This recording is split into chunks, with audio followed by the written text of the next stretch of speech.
Hello friends, we are here today in 1 Timothy chapter 5. This, on the first run through, what I would say is a kind of a confusing chapter. You know, when you go through it, you're kind of like, what is he talking about? It's confusing and it almost seems harsh until you realize the subtext. And there's something this chapter is talking about that as soon as you realize it, you're like, oh, it kind of all makes sense. And it's this. He's talking about people that are abusing the church. And particularly the funds of the church. You know, it should be said that this letter is to Timothy, the leader of the church in Ephesus. It's not like writing a book to the church in Ephesus. It's writing a book to the leader, and he's saying this is how you have to deal with people that are abusing the church and people that are using the money in ways that they should. There's something I forgot to mention, you know, when I was doing this chapter earlier, and that is when it's talking about old women, old widows enlisting. That doesn't mean that the old widows are the only ones who are getting food if they enlist. You know, to enlist is a practice that they used back then that we don't commonly use today. You know, it looked a lot like what we would consider a nun to be. Someone who would not marry for the rest of their lives and devote themselves for the rest of their lives to God and God's work. And so it can kind of sound in this chapter like, what is he talking about? Why is he being so mean to young widows? You know, saying, oh, they can remarry, and, you know, old widows, that the young widows would tend to break their vows. It's not talking about losing your salvation or you know, being far from God. What it's talking about is making a vow to celibacy for the rest of your life so that you can be, you know, devoted to God. And so he's saying he doesn't want young widows to do that because they can remarry. But the old widows, he was saying, by all means enlist them if they're people of good character. And he's just saying, you know, we don't want just anybody to do this. He's saying we need good old women who are going to, you know, bring the church to a better place. We can kind of deduce one of the problems is that there are women who are not needy, but they're widows. They're young widows, and, you know, I'm led to believe that it's the same women that's talked about all throughout this book. Women that are dressing up nice all the time and kind of going around causing mayhem everywhere they go.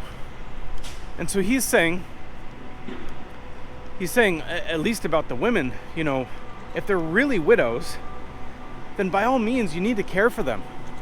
Caring for widows is of the utmost importance in Christianity. You know, pretty soon we'll get to the book of James. And there he says, you know, true religion is caring for widows and orphans. So he's saying this is a good thing. However, there's widows that are not needy, and they're taking money from the church, saying we're widows. And so he's saying, you know, when you address people, when you rebuke people, it's not just women, but men too, who are abusing the church and who are taking advantage of the goodness of the church. You know, when you address these people, address them like you would your own family. So that's what he says in the very beginning of the chapter. He's like, don't rebuke an older man, but speak to him like you would your father. And likewise, he goes through every member of the family that you could possibly have. You know, speak to these people like they were your brothers or your sisters, or your mom or your dad. And it's important to know also that he's talking about people are not taking care of their own family. You know, they're using the church and all the funds that they're putting together for their own gain. And he's saying this is good. But people should be getting support from their own family first. You know, I feel like when we think of living a glorious Christian life, you know, one that really is making God happy, we think about having maybe like a big church or or maybe like a great band, that sings great Christian music or something like that. Leading a ministry that's big and famous and makes a lot of money. And a lot of that is just worldly pride. What real glorious Christianity looks like, one that makes God happy, might look like looking after your grandmother, or taking care of your mom when she's sick, or your dad, or maybe like, a special needs child or something like that. That's what real glorious Christianity looks like.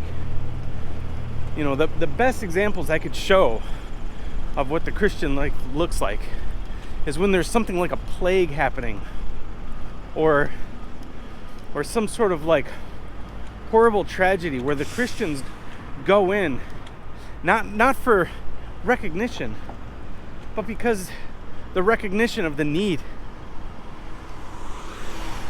So he's saying these things are good. Now the issues that are coming up, they're giving Timothy stomach aches. And so Paul is saying, put a little wine in with your water. Because I don't want you to be sick like this. And so, it's important to note that he's not telling them to get drunk. Drunkenness, he even mentions earlier in this book, is sinful. But he is saying, put a little wine in your water. At the end of the chapter, it says something interesting. It's talking about how your good works, I mentioned it earlier, the glorious Christian life. He says even good works can be considered bad if you're doing it for the wrong reason. And, someday, the people that are doing good works and you never knew about it, those things will come up. God knows about them. And maybe we'll know about them someday. But the people that are pretending to do good works, but they're really evil people, those things will come out also. You're not fooling God, and you're not going to fool Christians in the end. So if you're doing ministry for the wrong reason, you should probably just stop. And if you're doing good things, you should know that you will be recognized for that. So anyways, this is a great chapter. That is 1 Timothy chapter 5. Have a great day. Bye.